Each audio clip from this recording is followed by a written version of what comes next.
Welcome to RCS, or known as Rain City Supercars. I'm Nick. I'm Dan. We're at Drivers Club. It's weird. It was really weird coming here today because we haven't been here because of all the protocols and things like that. And which it's been kind of nice because there's so many new things that have shown up here. It was like a whole new showroom tour. Yeah. I love it here. Which is, really cool. If you don't know, Ferrari of Seattle has moved in pretty much. They've taken over where Metropolitan is, and there's a whole bunch of new toys here. But it's been, I can't think of the last time I was here. My dad's here all the time. He still has meetings and stuff like that. But we just, because of mass gatherings and things like that, we sort of held off. And we found a place, but it's fine. It's at the tavern. So I've dropped in a few times, but man, it's nice to be back. It's such a beautiful environment here. There's nothing else like it around here, that's for sure, or anywhere. Yeah. I feel like most of the times I'm dropping in, it's like I'm driving home, I go to the bathroom, so I'm just stopping here. So nice, clean, private bathroom. Exactly. Yes. So I can't say I haven't done it. Mm-hmm. Absolutely. Yeah. We're brought to you by Avant, Haggerty, Carter Subaru, America's Automotive Trust, and our good friends at Griot's Garage. Yeah. They helped us out a lot this past weekend. Yeah, it was a good time. If you don't know that, we'll talk about a little bit in the future, but Avant's had their first Avant's off-road session of this year. Yeah. And they're going to be doing them at least once a month. I think they're going to do 2 next month. But it was a lot of fun. That course is a lot of fun. We got to introduce the world to the new Rain City Supercars tent, which giant 10x20. It's very subtle. I love it. We bit off more than we could chew on that one.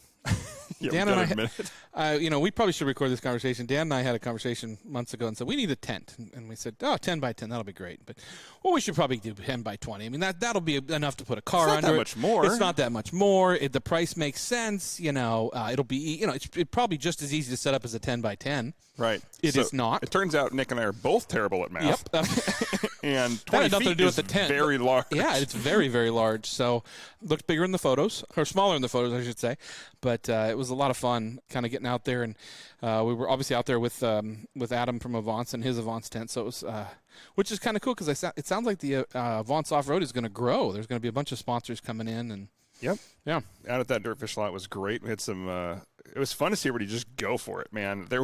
So Griot's, of course, gave us a product to hand out as prizes for what we chose, and we had a full car care kit, much like the one you'd get if you're an Avance member for signing up, which is a fantastic kit, at least $100 value. It's actually quite a bit more than I think it's like $130 when you retail it out. Yeah, and a foam pressure washer sprayer.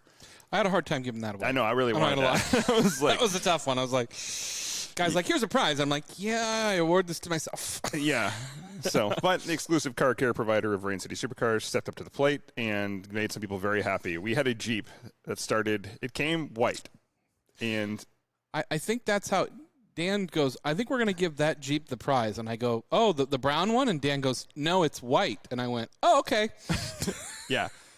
It was really, really fun to watch. A lot of mud, and I'm sure people are still cleaning their vehicles. I think Clark's with us tonight. I think he washed his 3 times before he even got home, and he's still pulling bark out of the bottom of his Raptor, much like our time. I had to do a ton of cleaning. I went over to my folks' house yesterday and did some cleaning. My dad came out and brought their Land Rover Discovery Sport. And it needed. I went through some Griot's products yesterday, so let's say that. So it's back to normal now, but I went through it. So yep, yeah. So I've been car shopping again.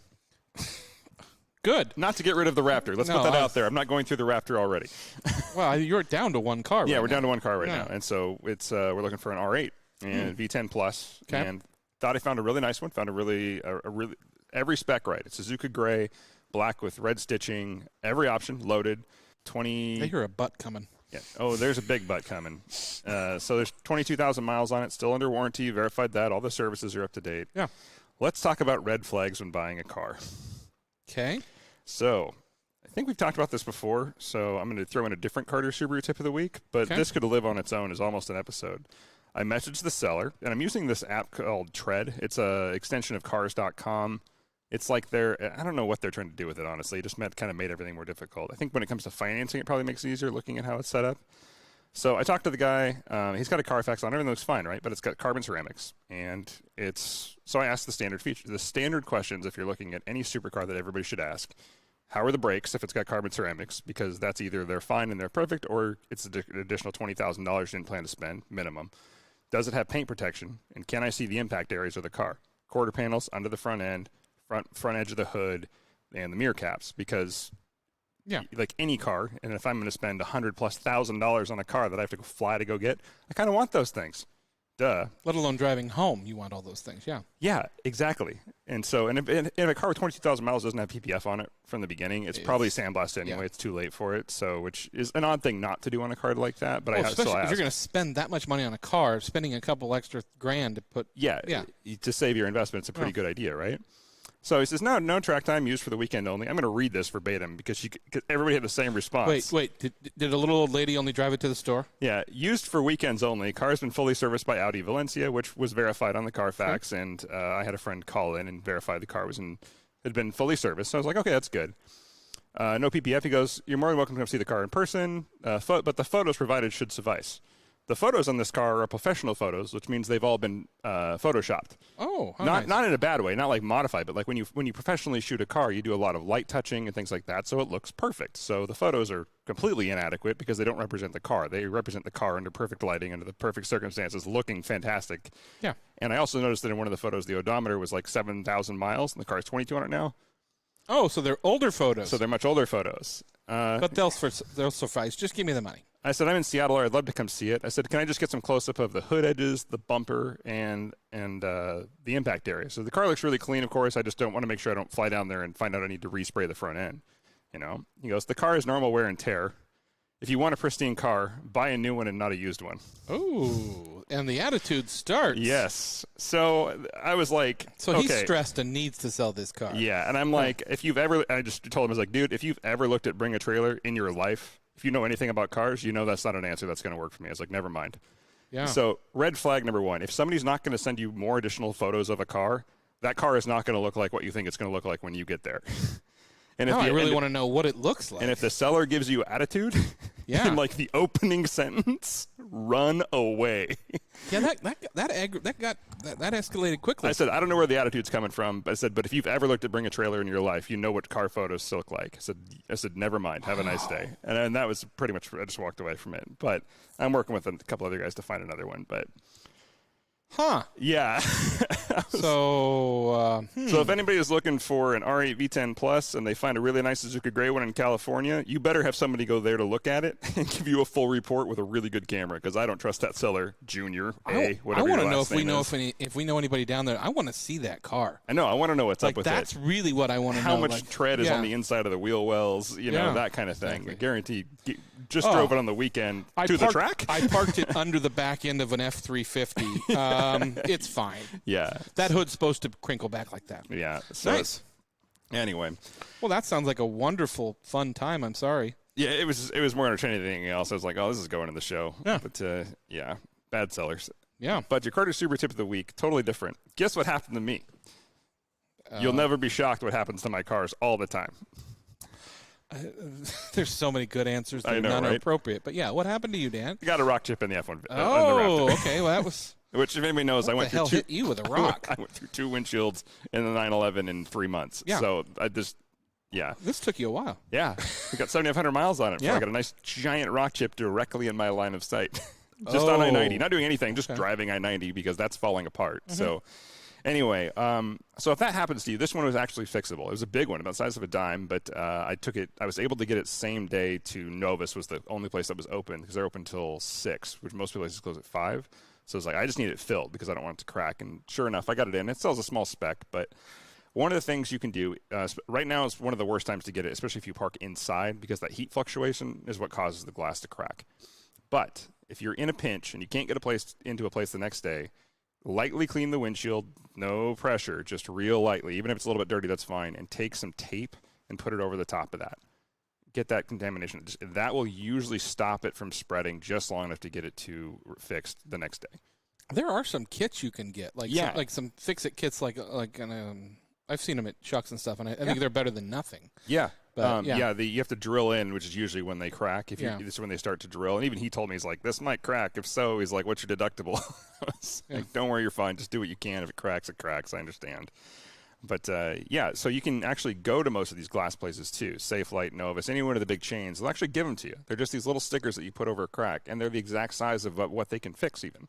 So it's a round circle, and if it's bigger than that circle, you pretty much need a windshield. If it's smaller than that circle, you can stop it from spreading, And you can just throw it in your glove box and forget about it and just put it on your windshield. Just go in, ask for them. They're usually free. And there you go. And that'll stop you from needing a windshield sometimes. So Nice. I've got them in my glove box, of course, now. And it was one of those things that I've been meaning to bring up and do forever because I go through so many windshields. And so that's your Carter Subaru tip of the week. If you can, stop at any glass place, get those little tabs that might save you from a windshield. Be prepared. It's going to happen. Yeah. So, bringing back, we do have a guest this week, and he knows a thing or two about cars. Yeah. And Audis, especially, but other cars too. Our guest this week is Justin Osmer. Justin, you've worked with Forza. You've worked with every major awesome thing under the sun related to Forza as well, and done a bunch of other car stuff. You've got a bunch of great Audis, and one in particular you drove tonight stole the show. And everybody who listens to our show is probably really envious right now. It's the first one I've seen. It's the first one I've seen. Yeah. It's the first one I've seen up close. I've seen a couple driving by. There's a white one in Avant, and I've seen photos, but your RS6 is to just drool worthy in every way. Well, thank you very much, and thank you so much for having me. Yeah. Pleasure to be here. I saw Hot Wheels on the resume. Yeah, I'm gonna start right with that. off that. Like, what did you do with Hot Wheels? Well, Tell us about you and Hot Wheels. Like I told Dan, I go, the only way his resume could get better is if it said Legos at the bottom. That's it. well, I worked with them a little bit too, but I don't get any credit for it. Hot Wheels, I'm very fortunate. I surprised you with this, sorry, but yeah. Dream job, right? Okay. So 5-year-old Justin playing with Hot Wheels and Matchbox cars and really getting into it and doing car chases and all that kind of stuff and watching all the movies and doing the whole thing.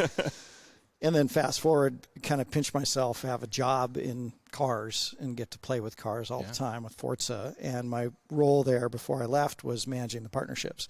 And Mattel and Hot Wheels was one of our major partnerships. So Barbie or Hot Wheels, you went with Hot Wheels. Yeah, I understand. yeah. So it started as Barbie's on her way out. Can we bring in Hot Wheels content into the game? Yeah. And help get Hot Wheels fans excited about driving the Bone Shaker in Forza, for example. We were. We were. I was there. Yeah. I waited for that. Yeah. I was like, it's coming, and the track's going to be yellow or orange, and it's going to be awesome. There's going to be loops. Yes. Yeah. So that was a ton of fun, working on that. And it started simply as just, can we get their logo officially into the game and let people make up liveries and do all of that? And then it progressed to the car content and all that. And then on the backside of it, transition into a licensing opportunity for us to then put some actual physical stuff on the store shelf. So you get the Forza Edition set of cars that are based off of the cars that are in the game. Oh yeah. So you get great visual on the card of the car that's from in game. A track. Well, in I've the got background. I got the Bone Shaker. I got the Senna. I forgot the other one. So yeah, I mean and they're fun. So that's half the fun, actually. I think of Hot Wheels, is, especially as an adult, is going out there and hunting down these cars and finding the special edition ones. So yeah. And then we were part of their Legends tour. Which unfortunately with COVID it's gone digital now, but we were with them for 2 years doing that, which was super cool. They hosted it up at in Walmart up north. Yeah, in the Burlington parking Walmart. lot. I remember that, yeah. And just cool collection of stuff. And I had the chance to go see the finals at SEMA in Vegas and just the crazy stuff that people build and bring in, and really cool to be a part of that too. So that was a ton of fun to just see that. People that build Hot Wheel cars before Hot Wheels even thinks of them. So, yeah. Well, and then the Hot Wheels facility, it's like here, a kid in the candy store. You walk in and there's just these walls of Hot Wheels and all these collector ones, and you start learning about the collector side of it too. It's just fascinating how people just hunt and hunt and hunt and hunt for these special editions or these one-off ones that have little special markers on the package that the normal person wouldn't realize. Treasure hunt cars. I bet you that's taken off online during COVID. Everybody's at home and they're like, yes, I'm going to hunt down that car. Yeah. Well, big thing now, and I've watched a bunch of these people get, and I don't know how they do it, even being a collector. They get full cases. Like they'll get yes, and you have to basically show up at just your like Walmart or your retailer. Target. Yeah, like the second they put them out, but you get a full case. It's got the full run in it, and there's the treasure hunt, the super treasure hunts, things like that. Yes. So. Yeah, You're kind of an expert on this, aren't you? I have close to 3,000 Hot Wheels. Do you really? I do. I did not know it was that many. So he's one of these crazy collectors. It's not, but you know all about it. Well, it's got to the point where I had to set up an Excel spreadsheet for myself because I'd go to the store and I'd be like, do I have this? Like, so I had to look at it's gone And then I started thinking, well, I only spent $1 on these cars. I'm like, oh, that's still $3,000. Yeah. Yes. Over time, that's fine. Yeah. Well, it always amazes me you can get them anywhere, too. At Safeway. That's my problem, is I'll be at Safeways or like QFC, and I'm like, well, I'm the big guy digging through the toy bin. Like, yes. I got my string cheese and my Hot Wheels and my Snapple tea. So, yeah. So, yeah. Well, that's what was crazy up at the event up in Burlington, the Walmart there, seeing the hardcore people go to the barrels and empty the barrel into a grocery cart and check every single one and then dump it back in. I was like, oh, my God. Those barrels are really into it. I'm not a huge collector like that, but those barrels are dangerous because the cards get dented and everybody. It's very hard to store those things. But, yeah. You don't know about my Hot Wheels collection because there's giant bins under my bed, and as good of friends as we are, I don't have you in my bedroom a lot, Dan. That's true. Why. So That's true. Yeah. So let's take our first break. When we come back, we'll talk about how you got started and the road to where you are now. We'll be right back. We spend an average of 8 hours and 41 minutes a day facing screens. Laptops, smartphones, tablets, even digital refrigerators. But what are we really connected to? Isn't it time you connected to something greater? Sometimes the best way to connect is to disconnect. This moment of escape was created by Haggerty for people who love cars. And we're back. So I was reading, and your first word was car. According to my mom, we were driving down the street, and I was in the back seat, and I pointed out the window and said car. And she was pissed it wasn't mom or mama. So priorities. Yeah. It worked out okay. Kind of hooked ever since, and I blame my dad for it and give him all the credit. He was the guy with the BMW 320i with the toothbrush out cleaning the wheels, and the whole thing, and I kind of got hooked on it. Some flashbacks that just so happened from my childhood. I'm like, so many random toothbrushes in my garage for exactly that. I'm like, this one's used up. Throw it away. No, I need that. Yes, that's right. Don't brush your teeth with it anymore. Valuable detailing tool. But so just been really hooked ever since, and was fortunate enough to join Microsoft and saw the Turn 10 group over there and kind of put my eyes on them and spent a few years navigating to work my way over there, and started in the marketing group and supporting the studio, and then had the chance to move down to the studio and be part of the partnership and business team, and it was great. It worked out okay job. For you. It was awesome. I had the chance to see a lot. The question I get all the time is, well, did you get to drive the Senna? And No, I never get to really drive much. But I have seen some amazing things, and sat in the clay buck of the Ford GT and sat in the Senna before it was ever released to the public. And, you get to see these really cool manufacturing facilities and all these different companies and the way they work. It's just, it's crazy cool stuff. At the time, you can't talk about it, and can't take any pictures, and so you just got to kind of ice it in your memory and just remember it. But it's feel very fortunate. It's been the fun. Experience is amazing. Yeah, it's been fun. I remember through exotics and things like that, and I don't know who it was. The P1 had just come out or had been out for a little while.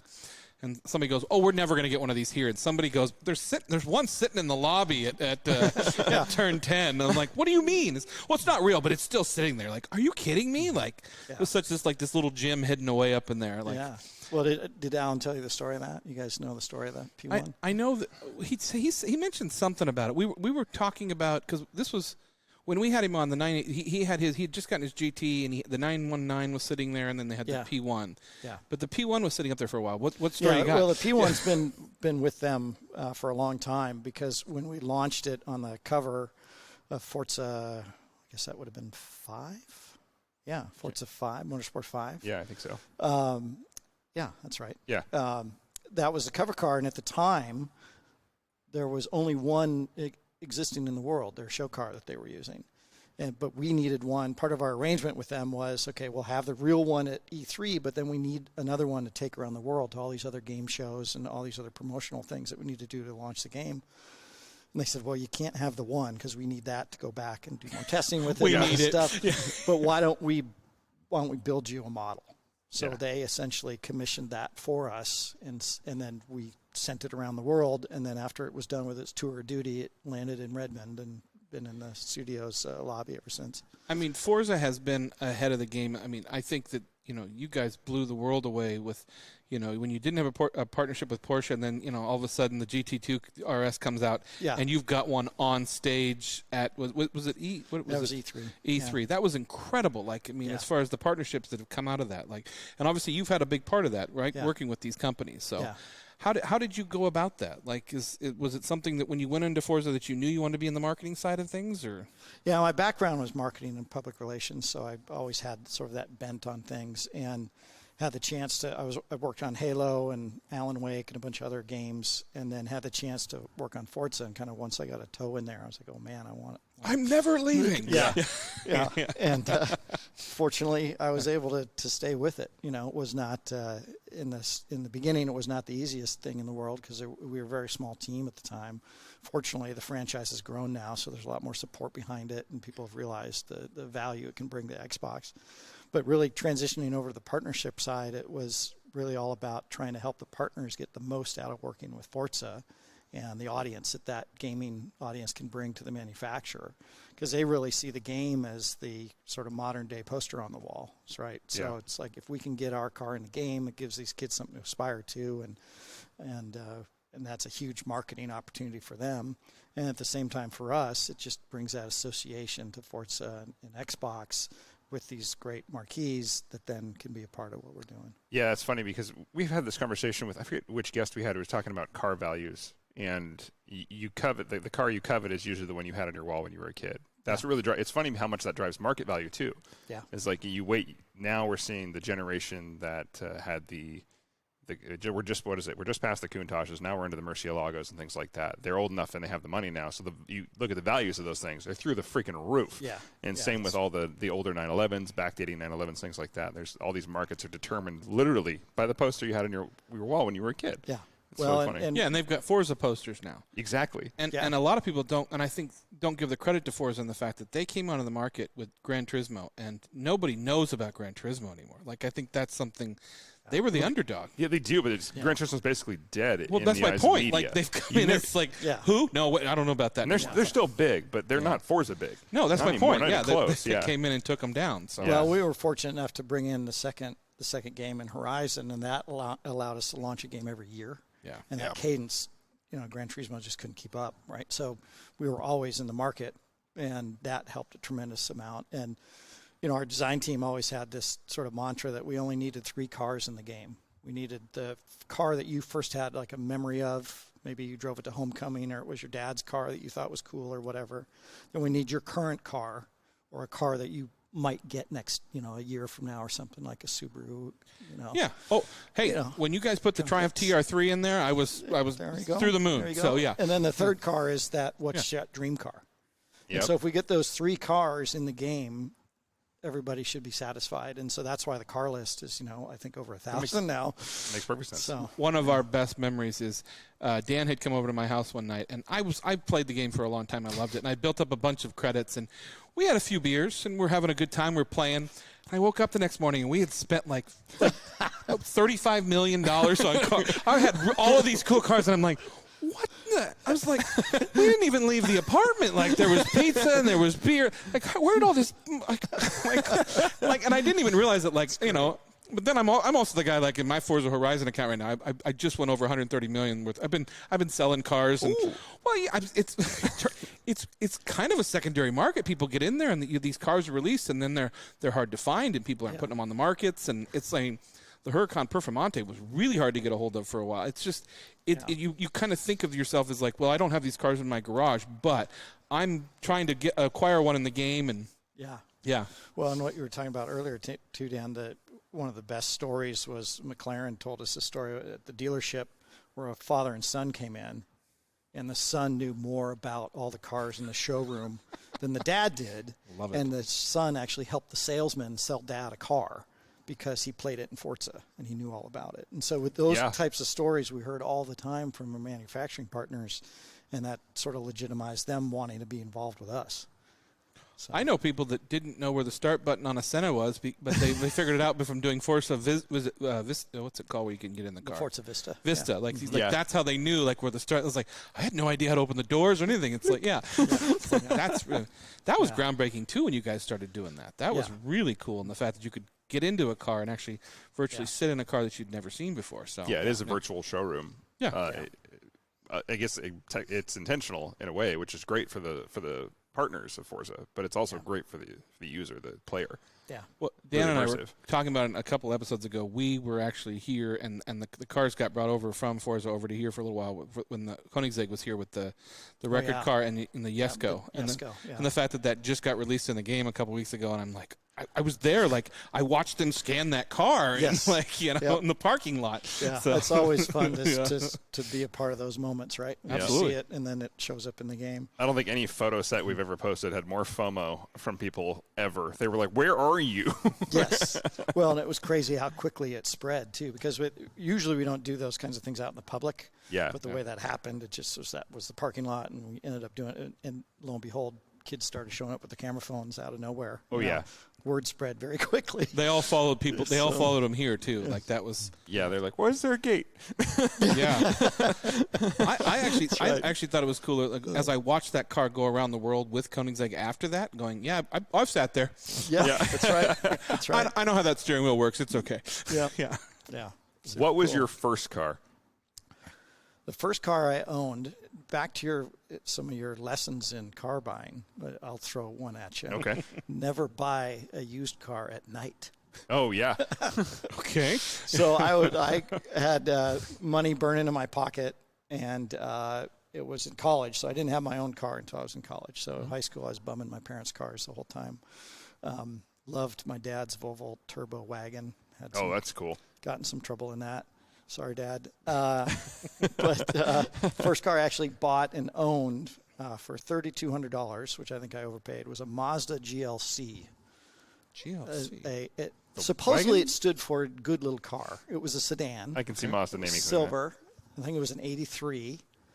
I think I can picture it. Okay. And I bought it at a dealership, which also was a mistake. That car that old and everything. Private owner should have done that. But that was my first car, manual. Yeah. And then the next morning, I'm walking around, and the silver was like all patinaed and weird, and I was like, oh my God, this is a mess. But that was my first car, and learned how to wrench on it. You know, my stepdad taught me how to change out the alternator and do all that kind of stuff with it. So. Yeah, but I had the 4-door. Okay. Yeah, I'm literally Googling it right now. Just like, okay. Yeah. Standard early Japanese sedan. Yes. Not the best looking car. But 4-door. Yeah. There we go. Yeah. That's what it was. Oh, yeah. You overpaid. Yes. For sure. Yeah. So that was the first car. And then graduated, got my first job, was making real money, and bought a Nissan NX 2000. Oh, yeah. Okay, I remember those. Yeah. T-tops popped off and the whole thing. So I had fun with that. Yep. That wasn't the one that had the different hatches you could put on, right? Yes. That was? Well, okay. Yeah. And it had flip-up lights. Yes, but I bought the next version of that. Okay. So it had the sort of the round, the super rounded loops. one. Yeah. Okay. Yeah, so I bought that, also used at the time. And then that was also my mom's opportunity to say, well, if you can buy a little sports car, you can move out of the house now. So, moved out of the house. And then, long story short, ended up moving to Chicago for a few years and sold the car because I didn't need it out there. And then fast forward a few more years, met my now wife, and she had a 1993 Honda Accord in Seafoam Green. Ooh, I know Seafoam Green. 4-door, tan interior. I understand why you fell in love with her. So, So I was like, well, this has got to change. So then. This has got to change. I'll keep you, but the car's out. Yeah. So she loved that thing, and we kept it. Got married. She got pregnant, and I was watching the 24-hour Le Mans, and this is in 2002 now. And they, in the middle of the night, switched the whole back end of the car, and then went out and won the race. Who did? Audi did. Oh, Audi did. Okay, So I turned to my wife, and I said, I think I need to get an Audi. And so we went down to Audi Seattle and started looking, and fell in love with the A4 wagon. This is B5? B6. B6 Avant, okay. B6. Okay, yeah. And the sales guy was great because he opened the back hatch because he saw my wife, he goes, you can change the diapers right here. And, and we're like, good idea. Thank you for selling this. And so ordered one of those, and I wanted to get blue. And he said, no, don't get blue. We have a silver one on the boat. You'll be happier with that. So I got the Daytona Gray. And that was my first brand new car, my first Audi. And I've been hooked on Audis ever since. And I still have that car. Both my kids have driven home from the hospital in it. I got it repainted. I heard you guys talking about Queen City last week. Yeah. Went out there and had those guys take care of it for me because I had a few dings and bumps. But they do a great job. Got it all smoothed out and just love it. And I don't think I'll ever sell it. 6-speed, V6, 3.0. That's a great car, yeah, because you didn't want the S4 or the B6. The A4 was where it's at. Yeah. So that started my Audi problem. And I wouldn't say it's a problem. It's turned out pretty well. Yeah. What other Audis have you had? I mean, it's a good backstory. So that was the first one, and have kept that one. And then my wife moved out of the Honda into a Highlander, which was great. Really practical. Really enjoyed that. Yeah. More normal colors. Yeah. And we went through a couple versions of that. Yeah. A couple versions of the Highlander, and then I got a. I somehow convinced myself and my wife that I needed another car, and got an S3. Oh, nice. Oh, that's a great car. Yeah. And, really fun car. Yeah, loved the size of it, but, it was just great. And so I got that, and I brought it home, and my wife turned to me and said, well, why you get all the new cars? I want FOMO. Yeah. I'd like it. So we were fortunate enough to be able to go down, and she picked out a Q5. Oh, good one. And loved that and had a great time with that. And then the family was getting bigger and the whole thing. And we just realized they were getting bigger. They were getting taller. You kept feeding them. More kids. Yeah. High schoolers, You do that. They do that when you feed them. Yeah, exactly. Yeah. And so moved up to the Q7. And then I went for work, was at Le Mans and saw the RS3 sort of test mule that they were showing, their show car. That thing's awesome. And I was like, oh, that's cool. And so I got on the list at the dealership, and I said, and it hadn't been announced that it was going to come. I said, if this thing comes, I want one of those. And put me on that list that doesn't exist, but I know it exists. That's right. Yeah, that's exactly. Right. I've been on those lists. So Le Mans has sold him a lot of cars. Yeah. So I got on that list, and fortunate enough, when they announced it was coming, I ordered one and did the Nardo Gray on that, and loved that car. Perfect size and the whole thing. But I knew the RS6 was eventually going to come, and I love the wagons, just the practicality of them and the size, and I just love them.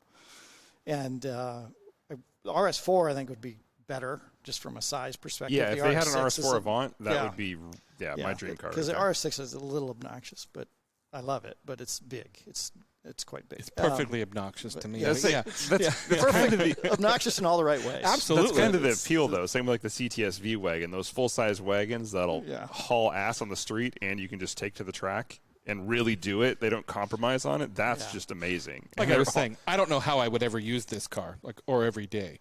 Yeah. You wouldn't get me out of it. Yeah. And so got on that list, and then when that got officially announced, I went down to Park Place and consigned the RS3 so I could bank the money before the value dropped on it, because the value was starting to do this. And so put the money in the bank and held on and ordered the RS6, and there we go. And then the one other car I forgot to mention was kind of around S3 time. I was looking for an older Avant, so one of the early 90s, late 80s Avant big wagons, and couldn't find one, but tripped upon this 85 Coupe. Coupe that's GT. A cool car.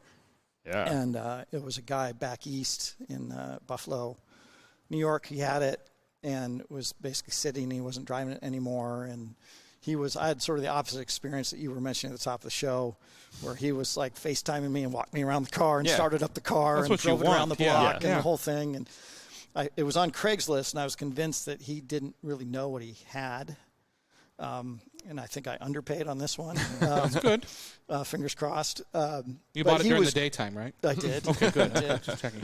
But I was a little nervous to do the sight unseen thing for the first time. I think now I might be more comfortable with it, but I was, so I flew out to see it. So my wife said, now, wait a minute, this cheap car is suddenly, there's a flight involved and you spend a night and now you have to ship it home and now So, he wasn't sure would make the trip without replacing a bunch of the pipes and stuff inside, all the tubes. And so I flew out to see it and just fell in love with it. And there's a lot of love for Audi. One of my favorite cars that ever has shown up at Exotics, and Dan knows about it, is an RS4 Avant. And the owner who has it now, I think, has owned it twice. Yes, Dan? it's the second time owning it now. He bought it in Texas. It got shipped over to Europe. It came back. He bought it again. And it's such a great love story. There's so many good Audi stories of people going, I chased this car. I love this car. That's a great one. I was watching Le Mans, and they changed the rear end. I need one of those. I've had 3. I'm working on my 4th. So, they just drive great. You can't beat them. Yeah. So, I'm really hoping I find that R8. I bought a good time to be looking for one. I know. That's why I'm looking right now. I'm watching the prices go. It's crazy how much depreciation has hit other cars, too, though, because when you're looking in that market, I'm looking at the R8. 570s keep popping up because McLarens keep teasing me. They're cheaper than R8s now, by the way. You want depreciation? Yeah. Holy crap! 570s are 120, still under warranty. And it'd be the maintenance that I'd worry about. That. Oh yeah. If I could get somebody who's got prepaid maintenance and warranty in, I'd be fine. But other than that, no way. Every McLaren I've ever been in breaks eventually in some little way or massive way. If you even the one they gave you was broken. Yeah, the window and the roof. The window stopped working. Yeah, exactly. Yeah, and then NSXs, things like that, which I actually like the NSX. So, but. Yeah, there's a lot of temptation. The new NSX? Yeah, I've driven a few of them, and they're so controversial, but I love driving them. They're so fun to drive because I'm a street driver, so it's like road trips and things like that. It's comfortable. Yeah. And it's got a decent amount of room in it when you know where to look. So, more than the R8 even. But, And I bought a lot of cars sight unseen, though, and exactly like you said, with that Audi, it sounded like he was really up front. It's like, here's everything, and also it has some things wrong with it. I'll be honest with you, you shouldn't drive it back because here's why. That's totally fine because he set the proper expectation. Yeah. Same when I bought my Turbo S, I bought it in Delaware. Sight unseen, and the guy who I bought it from, I couldn't be happier with. Great guy, and he was like, "Here's everything I know about the car. Here it is up on a lift. Here's the inside of the wheels. It was like anything you think of. Here's a full video in high resolution." Yeah. He's like, "I don't want to text it to you because it'll compress it and you won't see all the detail." I'm like, "Okay." And it's like, "Here's one flaw in the Expel. Here's it was like zero surprises. I got the car. I was like, sweet, let's go." Yeah. Beautiful car. Yeah. So, like Dan and I, and we've talked about this, you get a little jaded when you've been in the industry and you've seen everything. Yeah. What was the car that right now that you've gotten to see throughout your career that we're like, oh my God, I can't believe I'm sitting here or driving it? Oh, that's a great question, and I totally agree with you about being jaded. Yeah. It's tough. It's tough to be. It's like that it's a saying P1. About don't meet your heroes, right? It's that same sort of thing of. Don't drive a Countach. I was around these cars. Don't drive a Countach. It'll ruin it. Yeah. Around all these cars all the time, and I got to pinch myself every once in a while, remind myself how special it is because not everybody gets to see these sorts of things. You look out the window at Drivers Club and be like, there's 3 488 race cars. That's right. Sit in it, let alone drive it. It's just it's a special thing. That's a great question. I would say modern era was probably the experience with the Ford GT. Because that was just. Did you guys know about it, but like the rest of the world? Like, were you guys with Ford? Yeah. Because that was a surprise. We had an outstanding relationship with Ford. Yeah. And they're my sort of favorite U.S. manufacturer from the standpoint of I feel like they're ahead of the curve on understanding where the market's going. Yeah. And wanting to be involved in gaming very early and they had always wanted to do more with us. And so our contact over there in the licensing group basically told us, hey, I've got something really special for you. I can't tell you what it is, but when I can, I think it's worthy of, the cover and it's worthy of all these things that we could really do something incredible with this. And so we sort of banked on that and just said, well, we're going to hold him true to his word because he wouldn't say that otherwise. And so at the time, there were still executives within Ford that didn't know the program existed. And so we flew out, I think it was just 3 or 4 of us flew out to meet with the team and they walked us through why they were doing it and the history and all of that. And then they took us down to the infamous bunker, design bunker underneath the manufacturing facility. And it was literally in a space about as big as this room here at Drivers Club, up here in the lounge area. It was sort of divided in half, where it had the clay box, and then on the other side it just had drawings and stuff up on the wall. And you just rounded the corner, you're like, oh my God, this is a real thing. You're viewing history. Yeah. Alan talked about it a little bit, but I mean, it's just that's incredible, crazy. Well, and then for him, it was really awesome because the way we always worked was we always did that Avant work, and then we would bring back to the studio leadership the list of like the top 5 that we thought were going to be the hottest, best stuff to consider for the cover car or E3 or whatever it might be. And that year there was no contest. It was like, that's the one. And so then we start to get them more up to speed on things, and then he got the chance to see it, and you guys have heard the story. I mean, he's just like, I think I need to get one of those. I want one. I want one. Can I get on that list? Yeah. And it helped to be able to attach a picture of the cover of the game and his application, those types of things. This is what I can do for your marketing. Yes. Right. Yeah. I would like one. Yeah. It's here. You're welcome. So that was pretty special to see that kind of go full circle too, right? Where it's just you see the car in early development stage, you're meeting the designers and listening to them talk about how excited they are about this thing, and then to see it come to life. They had this amazing moment too that we were a part of, where they had this was right before the North American International Auto Show, NIAS, right, where they debuted it in Detroit. And the day before they debuted, they brought employees together in an auditorium and basically did a run of show of what they were going to do to the public and the press the next day. And they had employees check phones in when they walked in, and the president of the company at the time got up and basically said, hey, we're all family here. I'm trusting you to not tell anybody about this, for 24 hours. And then they debuted it and shared that news with the employees, and just to see the reaction of the employees, just blown away. And it was cool that they allowed us in the room for that too, to just see that. And then the next day to see the release of it and the world just kind of exploding. And so, and we were able to then show it on the cover. It was an early mock-up, but on the cover of the game that night, and talk about all the stuff we were doing together. So that was a really special project. And long answer to your question. No. But that was probably one where I was like, wow, this is amazing. So we've talked about how influential Forza has been in the car world, and you don't have to use names on this, but have you ever worked with a car company that just didn't get it, but then when they kind of bought on, they understood it afterwards, where it's like, well, we don't know, because I know Ferrari was notorious for not wanting to be in games and made it very difficult, and licensing, and different companies have been, and like I said, one of the biggest things is we hadn't seen Porsche in there for a long time. When they came in the game, it was huge. So yeah. Well, some of those relationships are based on business deals, right? So licensing deals and stuff, and that's why Porsche was not in Forza for so long, because they had an exclusive deal with somebody else. Oh, okay. And we knocked at the door every year, and they were like, "Sorry, we want to be there." Yeah. We made a mistake, but legally we didn't. Yeah. But then as we got to know them, and they said, "Well, we'll let you know when this is over, and we can open things up, and nice. we'll save something special for you." And that was the GT2 RS.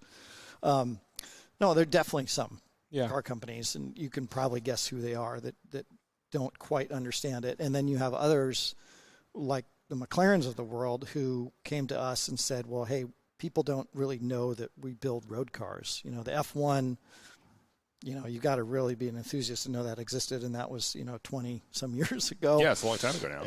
And to be fair, they didn't. Yeah. And they were just starting up with the 720 or the 570 and the 720s, and they were just starting the road car business again.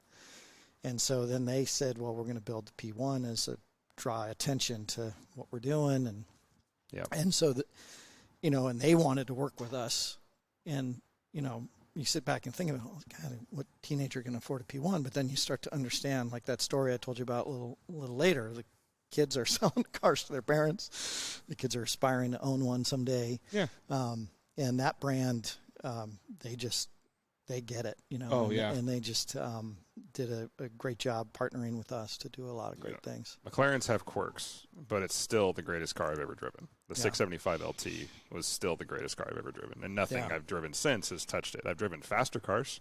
I've driven cars that do things better and have better options. I've never driven a car with a better chassis that excited me more than a 675 LT Spider. Yeah. Nothing. They took the world by storm with the MP4-12C, and nobody had really heard of it. In fact, I think one of the first times I heard of it was when there was one here. The wireframe, right? No, well, it was a wireframe, but no, this was before they were testing the car, and there was a test model that was here in Seattle. They were doing some audio testing, and they had some fire issues on I-5, and I mean, nobody really knew about the car, and and it didn't burn to the ground like a Tesla, but that was the thing is everybody said they made the F1, and then they race F1, but they don't make cars, and that was kind of a big thing, and those cars coming out, which led on to obviously the 612 and the 675 and the 55 whatever.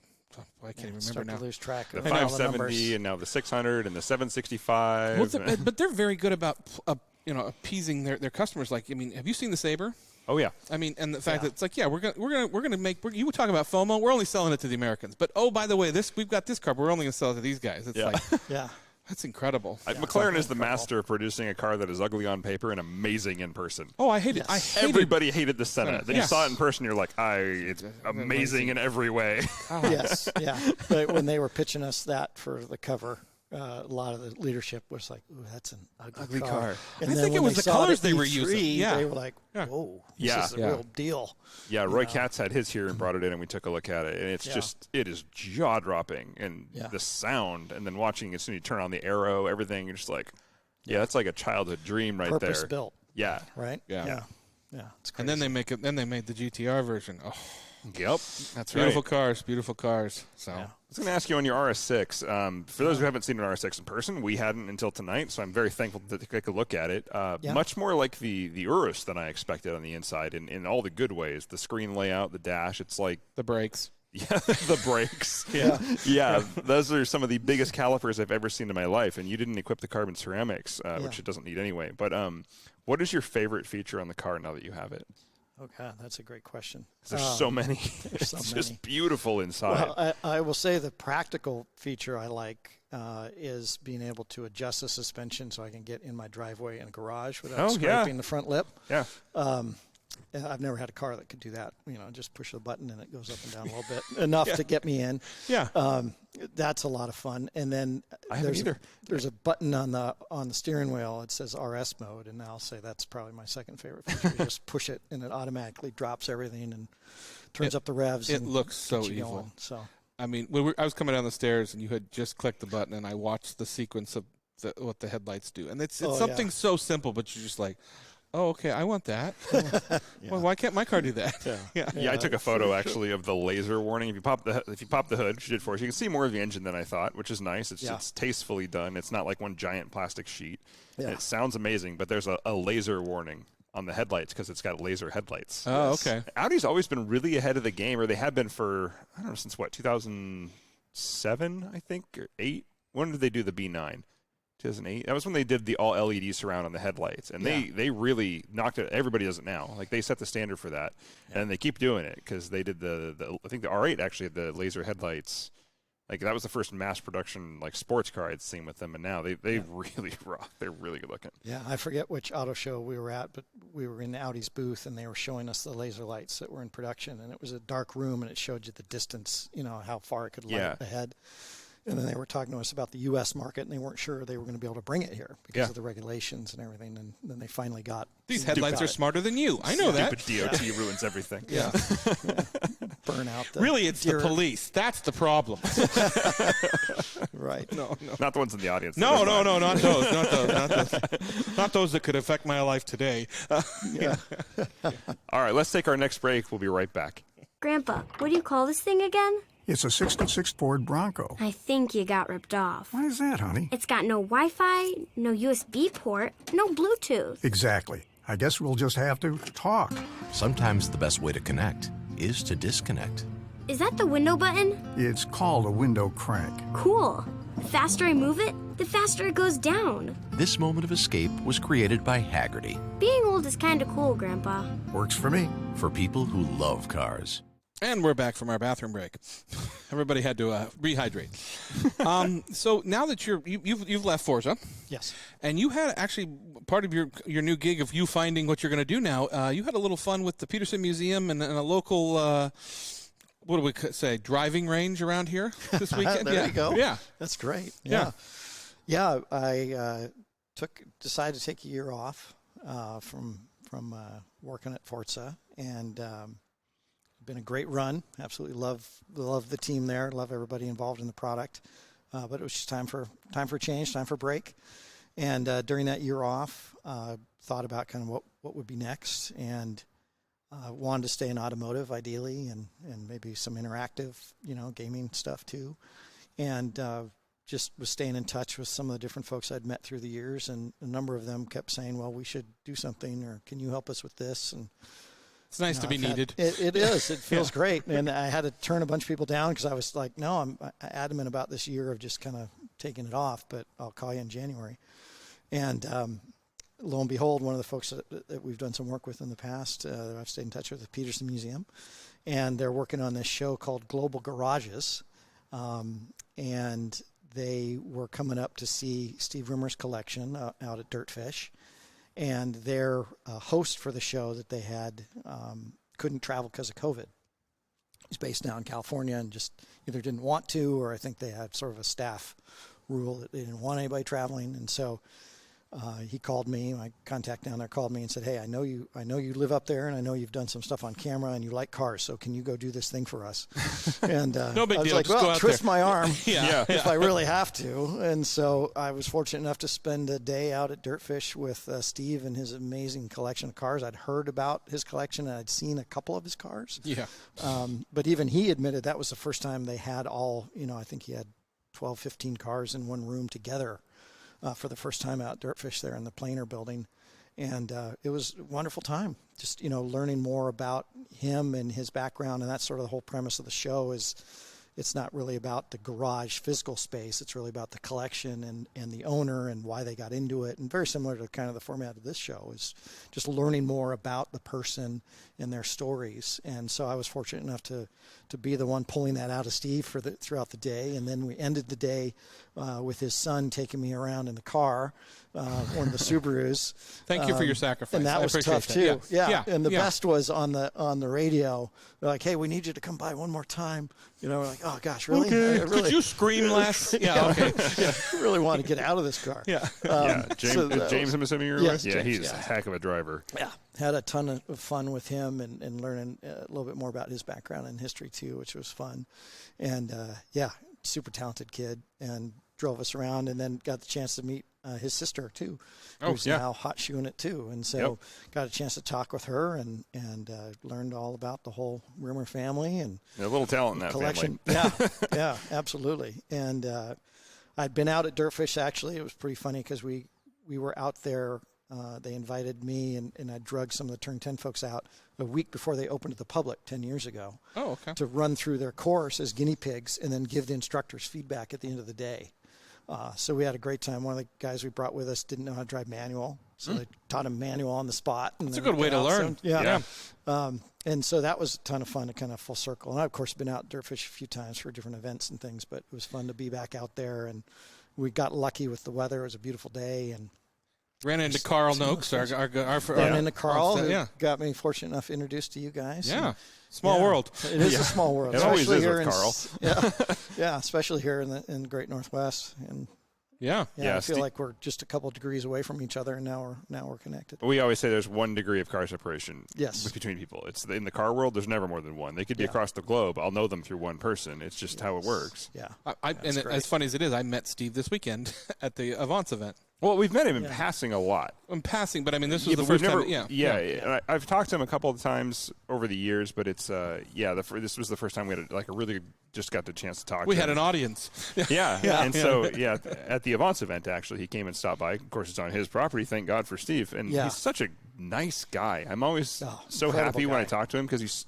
so humble and low key. Like if you don't know Steve Rimmer or Steve Rimmer when you talk to him, he's just a nice guy with an accent you're happy to see. Yes, who's got a huge passion for rally, which is awesome. He's in doing a huge part to keep the sport alive. He's not just a guy who loves cars and is buying them up. He's giving back more than anybody to rally. Like, Yes. Steve Rimmer is WRC at this point. Yes, and helping spread the word of it too. You know, with their media, what they're doing now That's on the media incredible. side. We've got a Really friend of ours great. that's a part of that. Trevor. Trevor. Yeah, and he's been around the world trying to film all these events. It's tough for him. So. Yeah, he has a rough There time are with that. sacrifices Yep. you must take. You know, Yeah. speaking of James Rimmer and kids, you got two, Yes. and are they sharing the passion of cars? Where are they at with this? Oh, the disappointment side, Yeah. man. Yeah. All I will say is the rims are curb rashed like you won't believe. You can solve that with a Raptor, I found. Wheels. Yeah. The bigger tire profile. Okay. So Expensive drive over wheel- the curb. That's an expensive wheel repair, Dan. I love them to death. They didn't get the bug as much as my nephew. My nephew has the bug. Oh, okay. And he's way into it, which I'm excited about. My kids are not as into it as I had hoped, but they still appreciate it. And every once in a while, they'll let me drag them to a Cars and Coffee or something, or they'll go down to the shop and have brunch with me and let me walk through and look at the cars with them, just to humor me. Entertain you. Yeah, And humor. Sure. Yeah. So they think it's weird dad with too many car shirts and won't stop buying Audis. So for them it's a little bit of a joke, but they appreciate it, but I don't think to the same level that I have. Say it that way. That's fair. Yeah. You can beat it into them. Yeah, and then unfortunately, my wife appreciates it too. Yeah, So she's understanding. Yeah. Your insurance is much cheaper. Yes, yeah. So we, like I knew I'd married well when she agreed to a honeymoon at Monaco for the F1 race. Now that's a honeymoon. Yeah, Wow. that was pretty epic. And then I have a vase of, talking about Hot Wheels, I have a vase of Hot Wheel cars next to our fireplace in the living room. Yes. So she cool. allows that to happen. Where they should be. Not wine corks. Yeah. Hot Yes. Wheels. I love it. And That's then we have the Monaco track, those 3D track cutouts. I've seen the Nürburgring one a lot. Yeah. So we have the Monaco one up on the wall in the living room. that explains the shirt. Allowed that to happen, which is great. Yeah. So our guest is wearing a Monaco shirt. That's what it's Yes. referencing. Of all the Yeah. Monaco. it's the event posters. Yeah, All the event posters that I bought cool. this at Le Mans when Yeah, I was there well, last time. You've done a lot of business at Le Mans.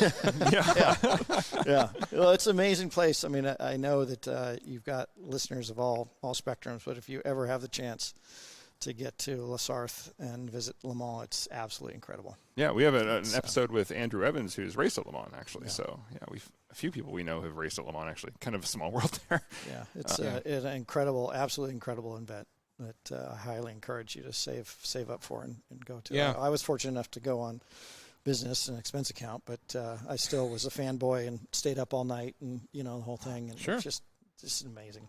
It's the history behind it. It's, I mean, it's funny because I've never been. Yeah, But neither have I know that track backwards yeah. and forwards Oh, yeah. because of Forza. Everything. Yeah. So Yeah. especially that backstretch. So it's that's the funny part. So Yeah. Well, it's absolutely worth the trek out there. What's funny about it is, having been to a lot of the U.S. tracks, is it's so easy to get around the U.S. tracks, but that place is so huge. Mm-hmm. You can never really get to all parts of it, and parts of it are shut off and closed off to pedestrians and the public and anyway during the race. But it's an amazing experience. Yeah. What's your obtainable dream car that you think is still on your list? Is there anything? Well, I'm your always, wife's not say it's obtainable, but yeah. Well, I feel extremely fortunate to have the Audi RS6, and that is a dream car. Has been. Oh, a he dream thinks car. he's leaving here with it. That's interesting. Where those keys go. Exactly.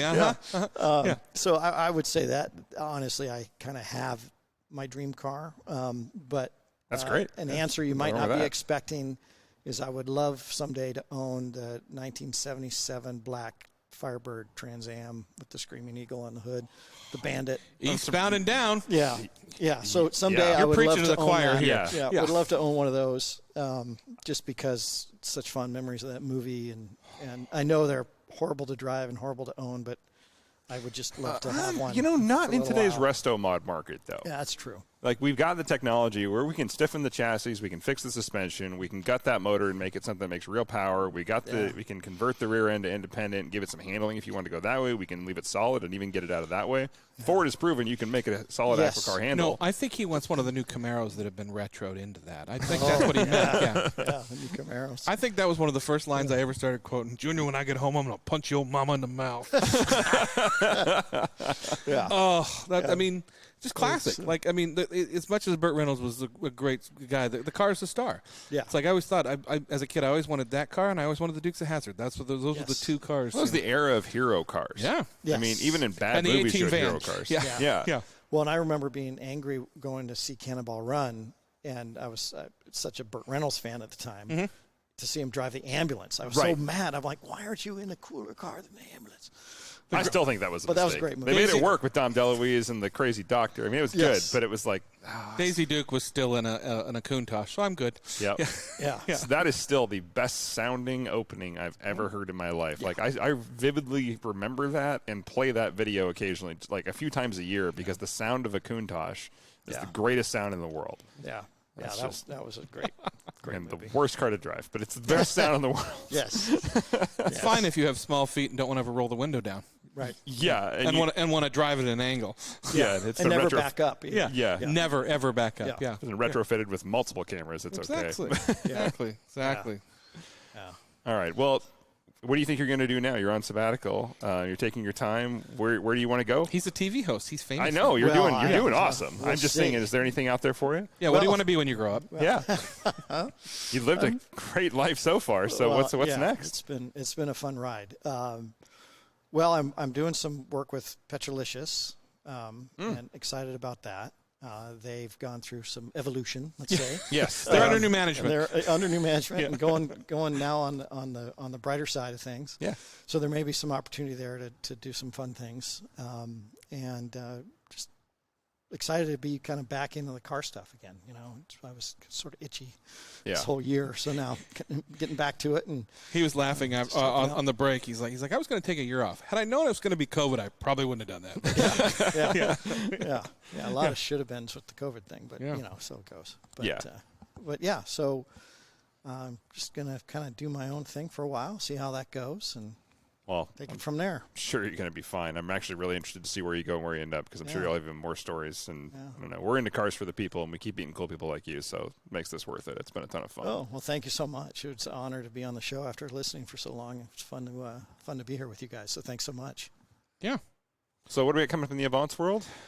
I think the next one is another Avance off-road event on the 7th. The 7th. I believe, and which is filling up fast. There's 2 sessions again, which I don't think they're upping the numbers. I think it's 20 cars per session, which worked really well. So after the Avance on the 7th, it looks like there's a Griot's Motors private tour, and that's behind the scenes. It's on February 13th, and I don't know. I think it's full, but you might want to check the website. This is the stuff you're missing out on if you're not a member, though. Dan and I have actually had that tour.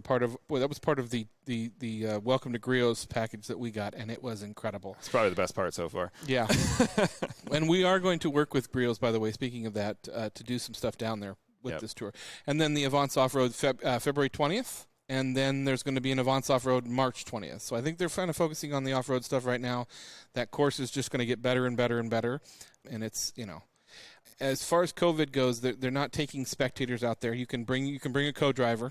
You could basically fill your car and come out, but it's just the driver that does the course. But it's a lot of fun. Yep, and we'll be out there. We'll have product. We'll have giveaways. We will be there. You'll see. You can't miss us because our tent is super bright and huge. It's a ton of fun, though. It's fun watching people drive the course, especially if they've never done it before, because the smiles. Ben had his daughter drive the course, and it was so fun because she'd never done it before. It was her first experience off-roading, and she was all smiles the whole way, and it was great to see. And that's kind of my favorite part of that event. Is people, if you're new to off-road, I mean, there was a Macan out there, there was a Cayenne out there. You don't have to have some. I mean, having a little bit of a four-wheel drive helps, and you're going to get dirty. But those guys are really good at navigating through the course. If you're brand new to off-road and want to get into it, you don't have any recovery gear, you're fine. This is the perfect opportunity to just show up, drive, give it a shot, see what you think.